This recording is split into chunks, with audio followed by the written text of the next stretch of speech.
Hi, and welcome to our next Your Story interview, where we're getting to know people in our church family better and hearing about how God has been working in their lives.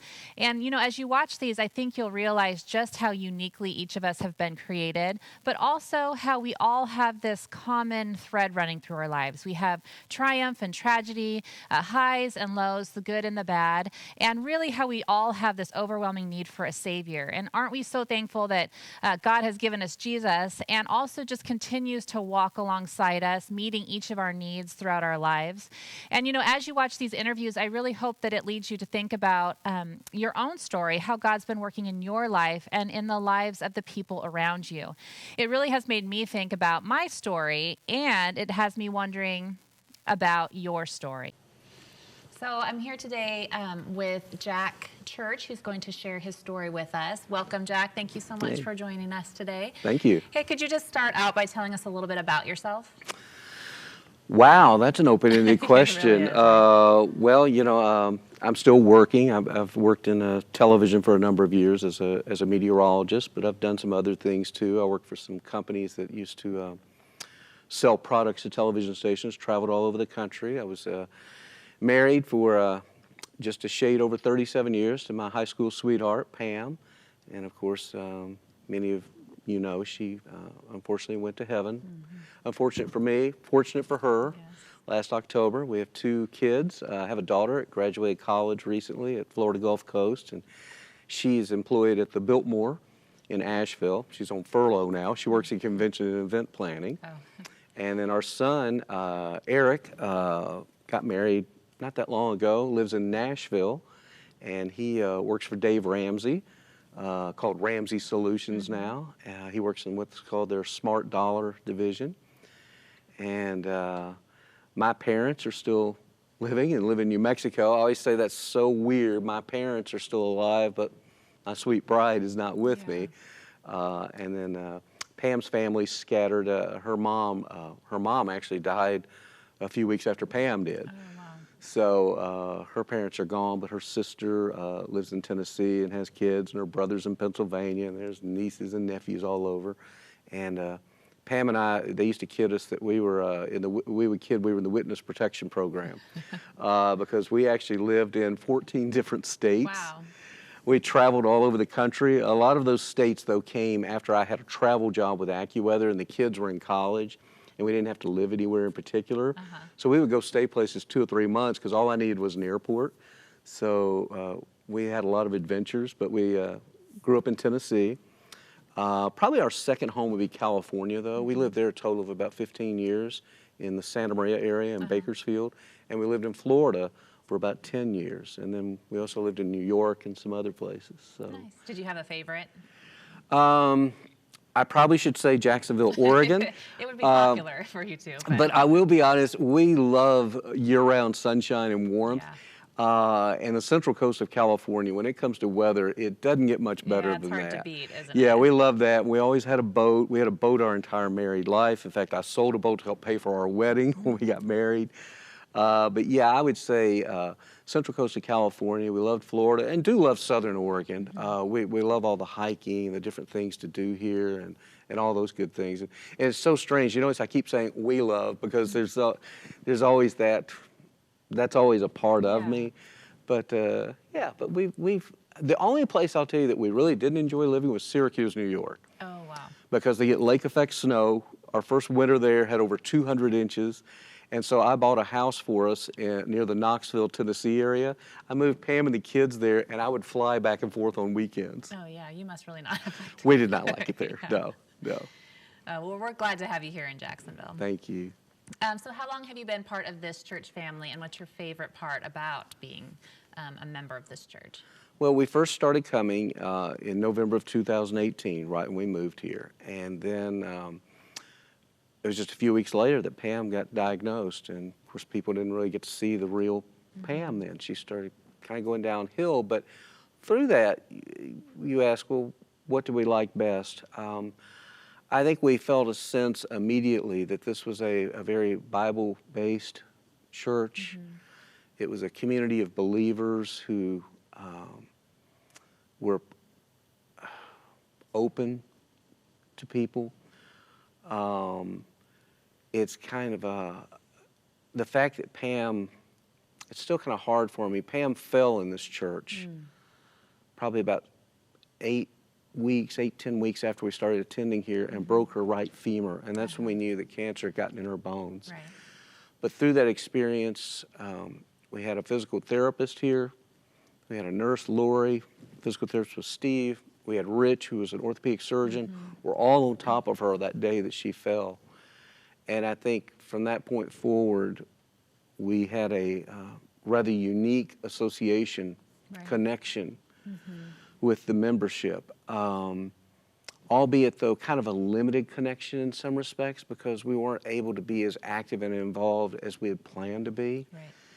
And so since Pam's passing, that's kind of then come over to me, and I'm trying to get out there and be involved. And I think people need that. They want that. Yes. And another attraction I probably should mention is the fact Dustin, because he was from Mississippi. And I kid, people say, do you speak a foreign language? I go, yes, I speak hillbilly, like Dustin. Right. And so, you guys have that connection. yeah, you so understand each other on a different we have level, a connection. Right? And Caroline and Pam really had a sweet connection as well, and the girls and things like that. So that is unique. We're able to talk Southeastern Conference football and tell people here, no, the Ducks and Beavers are not as good as the Vols and the Rebels. But they are. Yeah, I know. But so that's hopefully that answers the question. Yeah, definitely.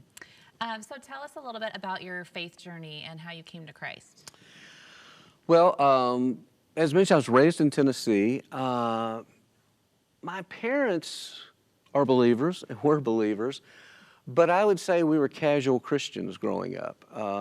I have a younger brother who I didn't get to know that well. He now lives in New York City because we're 14 years apart. Oh, wow. So when he was born, I was in high school. Yeah. But my parents, we lived on a lake where I was a fishing guide, and Sundays were fishing days lots of times for me. But we went to church, but not as much as we should. And so I was not a born-again believer. I was one of those typical people of, well, I'm a pretty good person. But I met Pam, and we went to different high schools in 2 different counties. Our dads, we always say it was an arranged marriage. My dad was he had an industrial supply company, and her dad was a bivocational minister, and that's how we met. And Pam would drag me to revivals and all these different things, and we had a great time, and she was witnessing to me constantly. I mean, not overpowering, but it was there. Well, it ends up when we graduated high school, I went off to college. She wasn't sure what she was going to do, so she stayed behind and took a job there. And so I went off to college, and I was working, going to college. I had a job at a local newspaper, writing a sports column, and there was a writer there named Dan Morris. And Dan was always trying to get me to go to church too, and I wasn't interested. Well, then about a year and a half later, I found out that Pam had moved to the same town I was in, going to another school in town. She went to the Baptist University. I was at the Methodist University. And long story short, Dan kept badgering me to go to church, and I started going. And I was 20 at the time, and it was then that I came to know Christ. And it was because Dan kept pushing me, and then I became a little more interested, and I wanted to dig a little deeper. And then, as God would have it, Pam and I then started dating again, and we got married within 3 months after we'd seen each other. And the difference was, we were then evenly yoked. Yeah. It was what God had planned, and it was beautiful from there forward. And of course, our kids, we then raised them in the Christian faith, and they both came to know Christ, and seem to be doing well now. Yeah. And I know Pam is doing well. Yes. Yeah. That's really neat. I love how God pursued you through people in your life. Yeah. Yeah, that's neat. So I know that the last year and a half or so have been particularly difficult with Pam's diagnosis and then her passing. How has God really shown up and met you in your grief?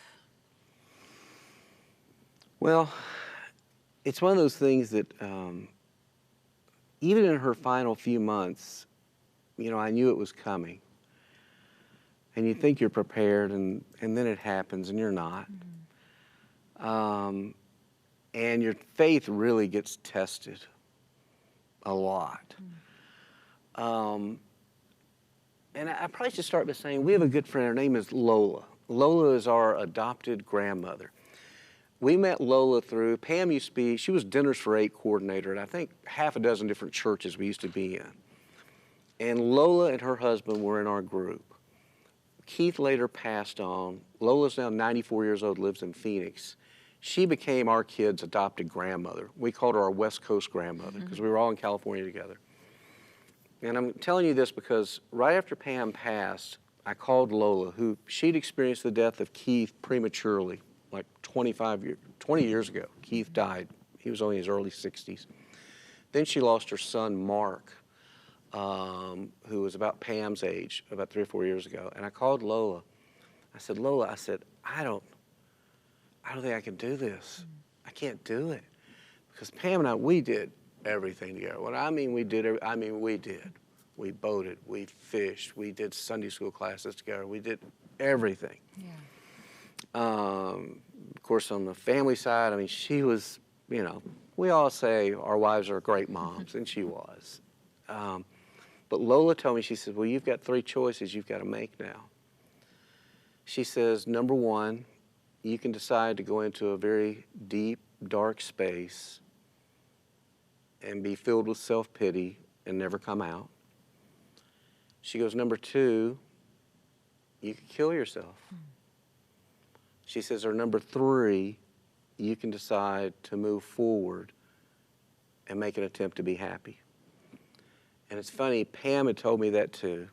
She says, you have to make a choice in this life to be happy and don't live in fear. So I told Lola, I said, okay, I'll take door number 3 for now.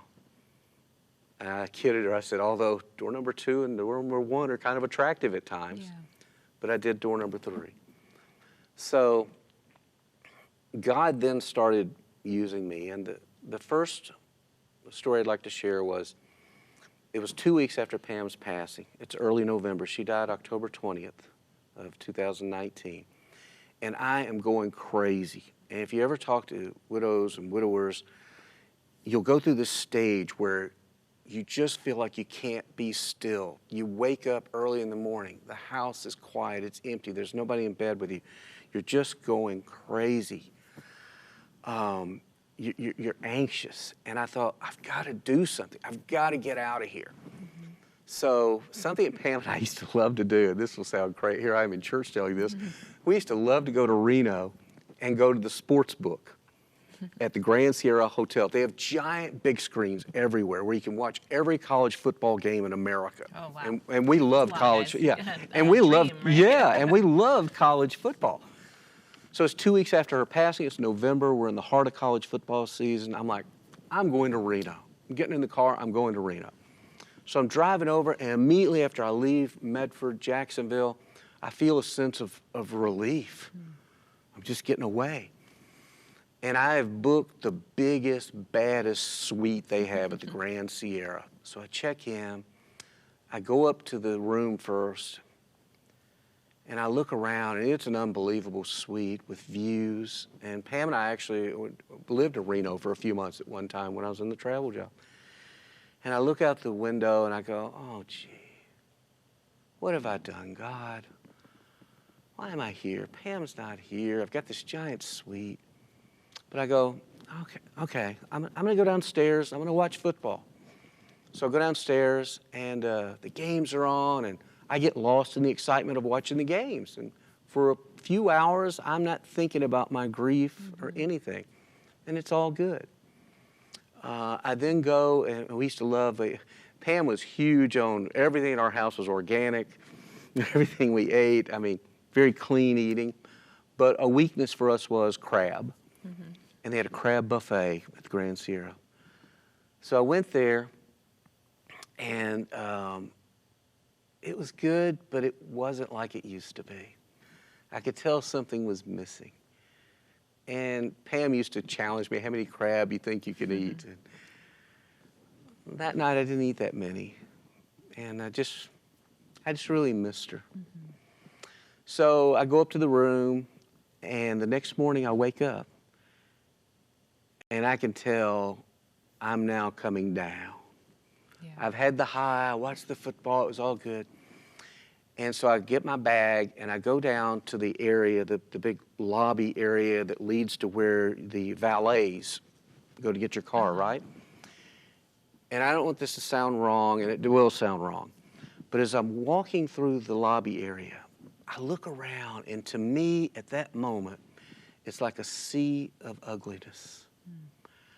And what it was, for people who knew Pam over life, she was always, maybe the stereotypical Southern woman is the fact that she was always put together before she ever went out in public. She made sure the hair looked good. She never wore a lot of makeup. She just wore a little eyeliner, make her eyes kind of poppies. She always have a cute little pair of shorts or a little pair of pants, a little sweater, something. She always just looked so beautiful. And I don't know if she did that for me or for herself or what, but that's what I loved about her so much, among other things. I mean, even up until 2 weeks before she passed, we would still go in the bathroom and I would help her do her hair. And she'd still put on a little, you know. Yeah, So anyway, I'm there and I'm going, God, I need to see her. I said, I just need to see her. I miss her so much. And I said, it just is ugly here right now. I'm looking around. There's like gals there who are in sweatpants. Their hair's wet. They've just come down the room. And it's like, did nobody care? Did nobody care? And so I'm standing there and I'm waiting to get our car. And all of a sudden, I sense that somebody is beside me. And I look, and it's the most beautiful woman, at least to me in that moment. She's about Pam's height. She has almost her same hair with the highlights in it. She's got on a little form-fitted pair of jeans. She's got a little vest, and she's wearing Southwestern earrings, which Pam always wore. And I'm looking at her, and I'm going, thank you, God. But God is nudging me to say something. And I'm like, oh, wow. And so I'm thinking, well, this could go one of two ways. So I go, excuse me. And she turns, and she's just absolutely stunning. And I go, I'm sorry, but I said, I have to tell you, I said, you're just so beautiful. And she looked at me, and she said, what happened to her? Oh, wow.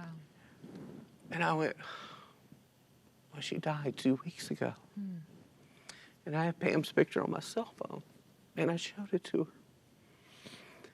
And she goes, you need a hug, don't you? I go, oh, yeah, in the worst way, I need a hug. So we sat there and we embraced for what seemed like 5 minutes. And as we're hugging each other and her head is on my shoulder, she said, you know, it's going to be all right. I went, yeah, I know. She goes, it's going to be all right. As we back away, she has her cell phone. She goes, I want to show you something. She flipped over, and on the back of it, she had this decal that said, screw cancer. I went, wow. I said, thank you. Then her car comes up. The valet hands her the keys. She gets in the car. She waves. And as I look at her and she's driving away, I go, thank you, God. I don't know if it was her. I don't know if God sent her.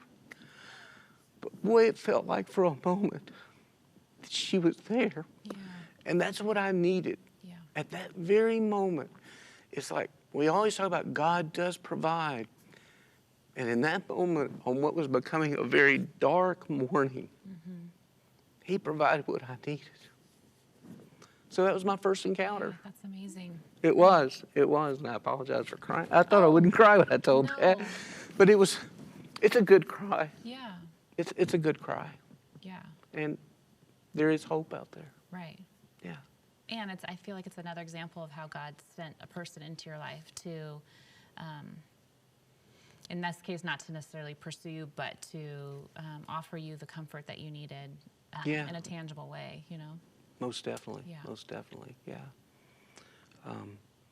And then, as I mentioned, there's been 3 encounters. Yeah, yes. The second incident happened a few months in January.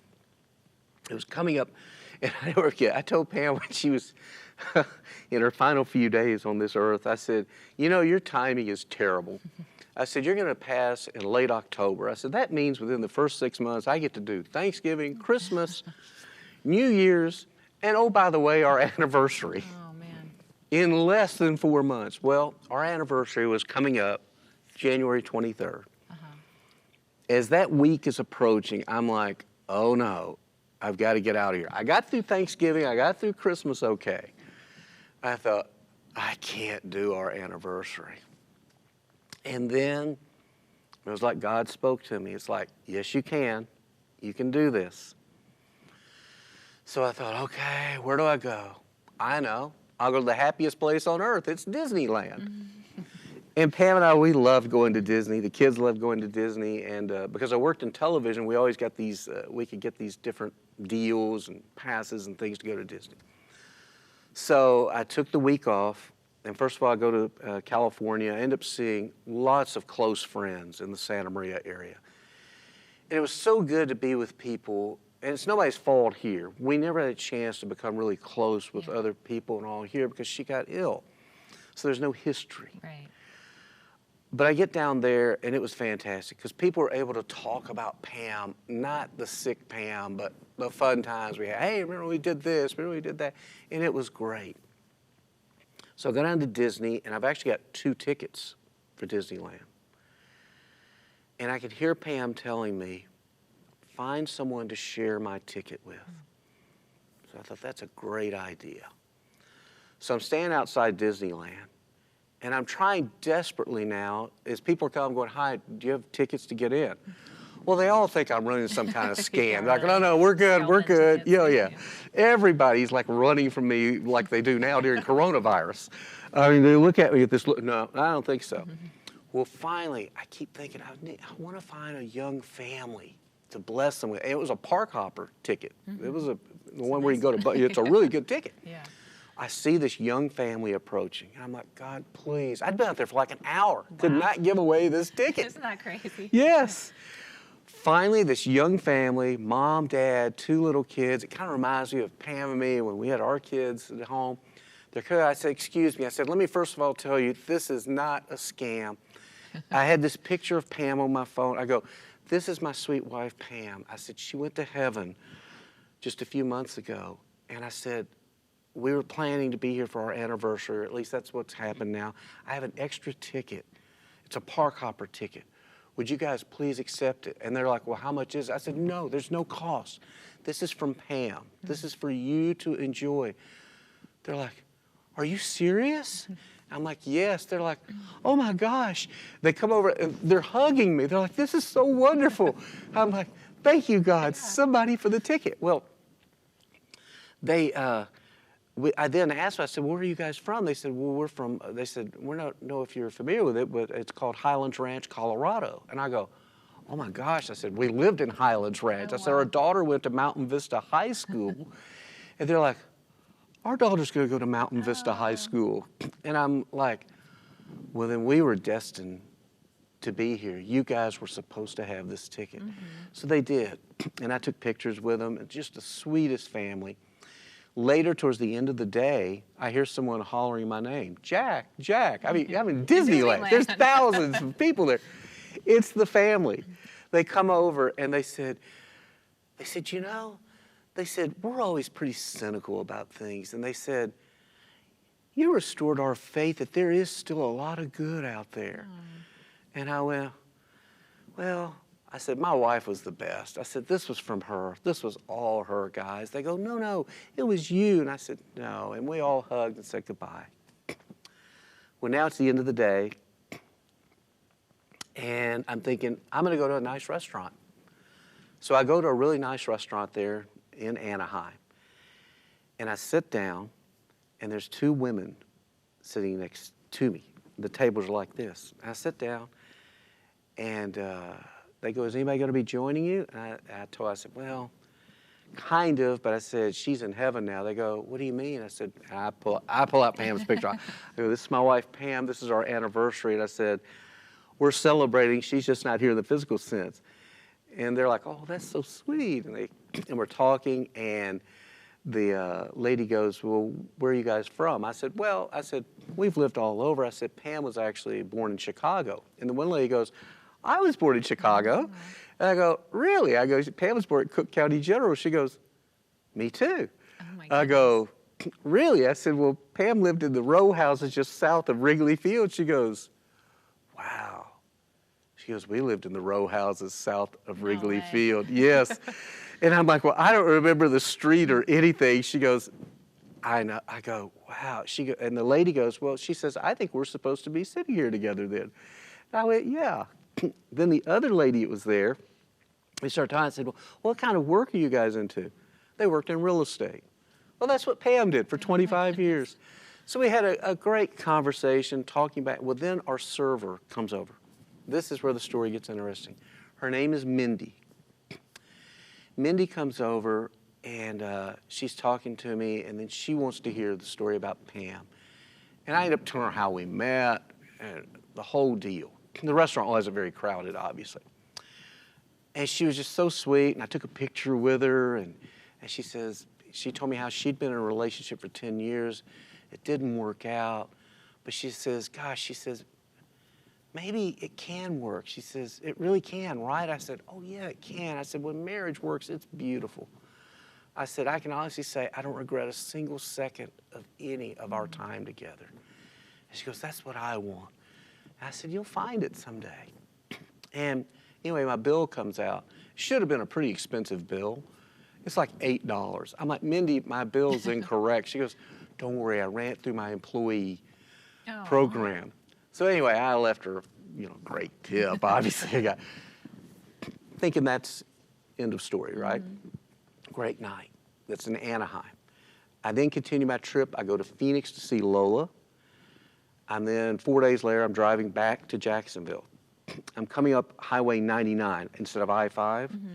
Just outside of Fresno, there's a place called the Bravo Cheese Factory. I see it, and Pam and I used to kid about, we should stop at the Bravo Cheese Factory. We never did. Yeah. I thought, today's the day, Pam, we stop at the Bravo Cheese Factory.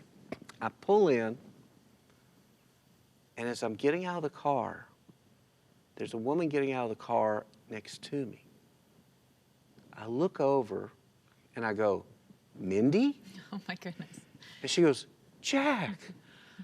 I went, "Mindy." It's Mindy from the restaurant, my server. We come over, we hug each other. I'm like, "Mindy, what are you doing in Fresno?" She goes, she says, "I started thinking about you." And she says, "I was thinking about Pam." And I mean, she recalled everything. And she goes, "My brother lives in Fresno." And she says, "I hadn't been to see him for over 5 years." And she says, "I decided life is short and we never know what's going to happen." She says, "I decided I needed to come see him." And I went, "Wow." And I'm like, "Okay, God, there's another one. What are the odds on my server from Anaheim, California, in a state of 40 million people, shows up at the Bravo Cheese Factory that I never stopped at in my entire life at that exact moment, at that exact time?" Wow. And we immediately became friends on Facebook, and we now talk back and forth.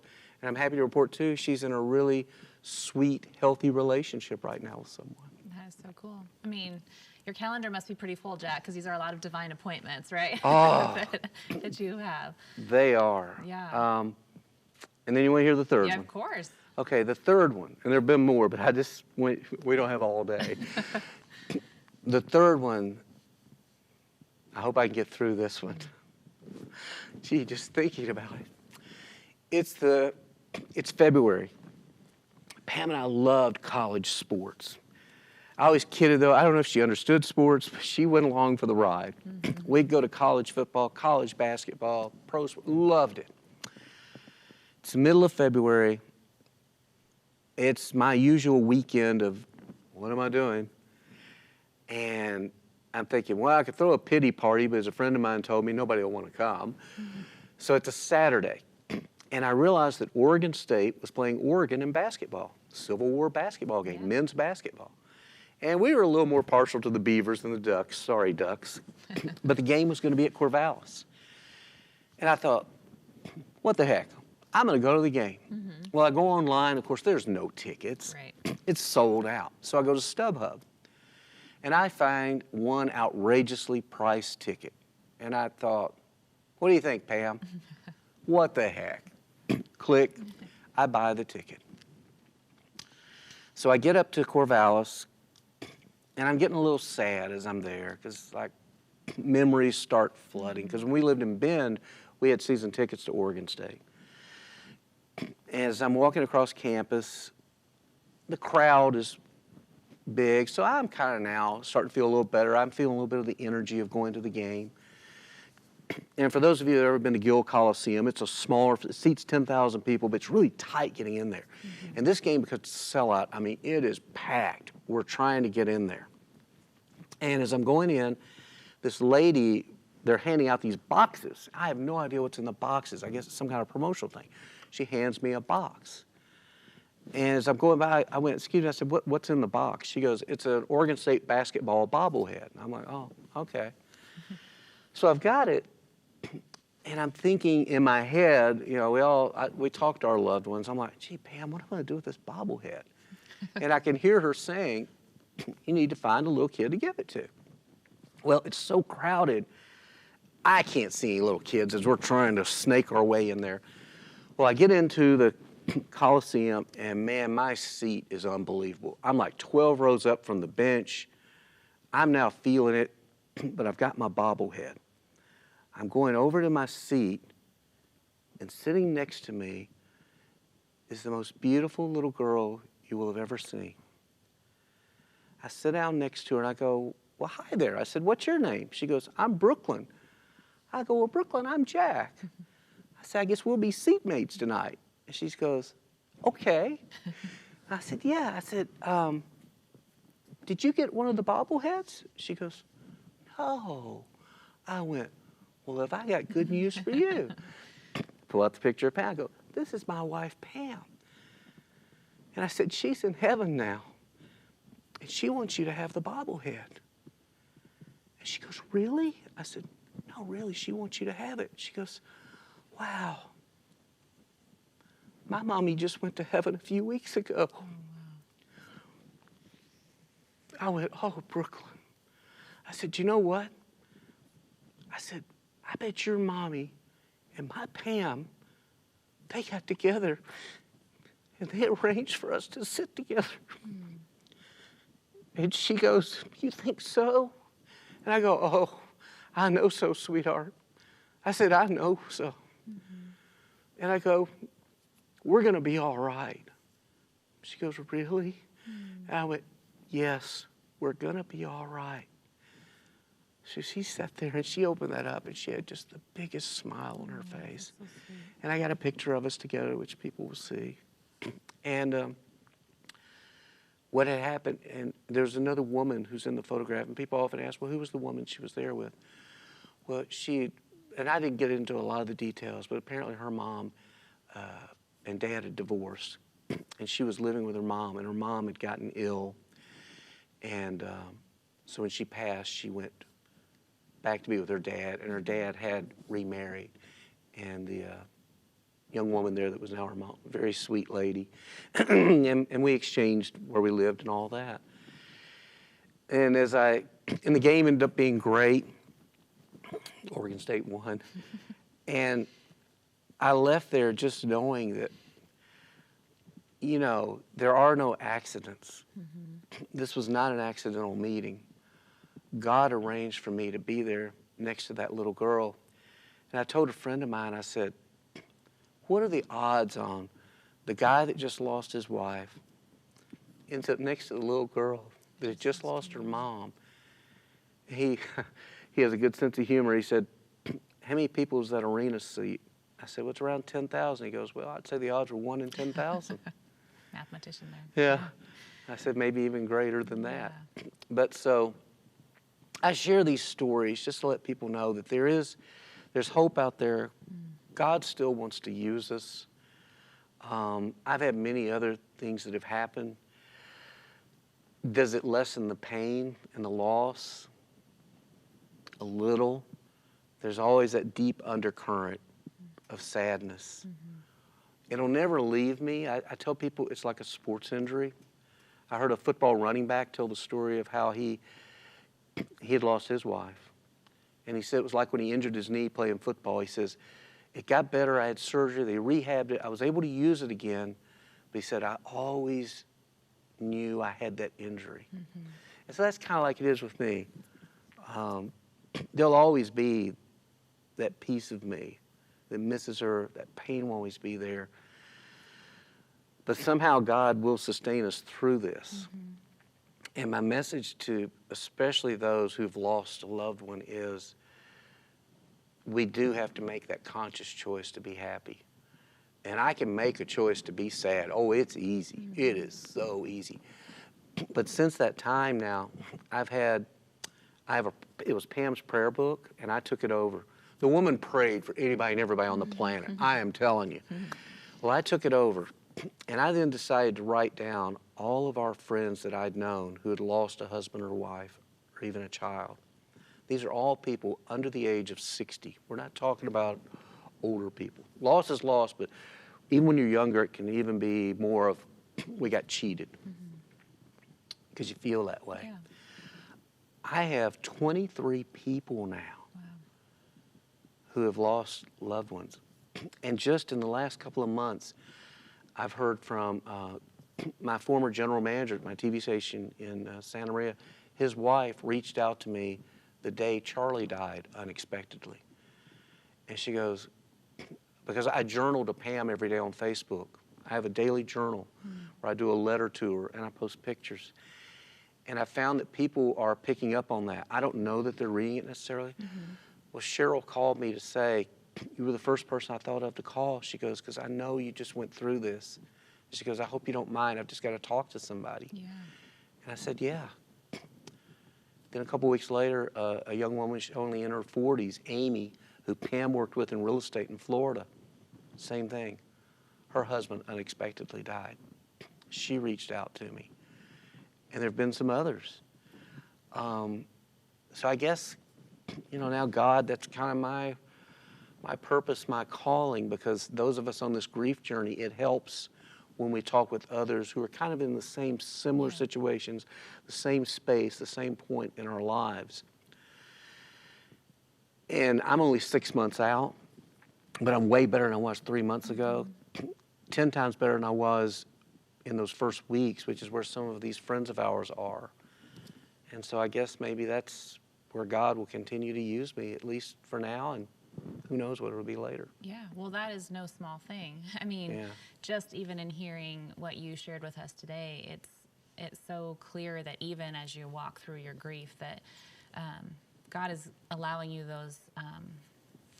those opportunities to really minister to people and to be people's support and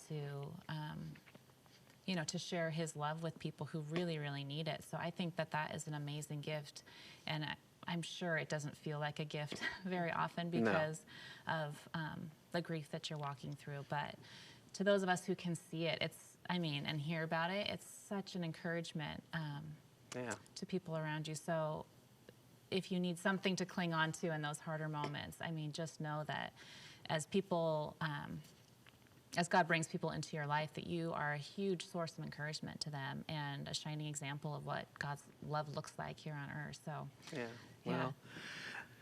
thank you. It is hard. It's not easy. And like I said, I still have those days where it's like, why do you have to take her? Why didn't he take me? My father, in fact, the other day on the phone, he was telling me, he's 83. He calls me Jackie. He goes, Jackie, he says, I got to tell you, he says, my mother and I talk about it. He goes, it's just not fair, son. He says, you did get cheated. Well, maybe I did, but, it's like I said earlier, if not me, why not me?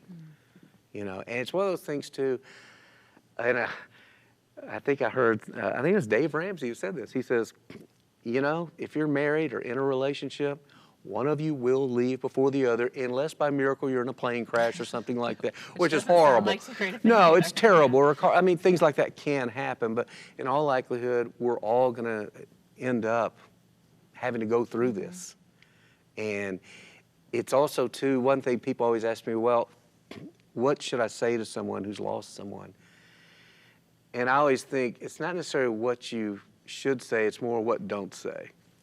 Sometimes just don't say anything. Just be there.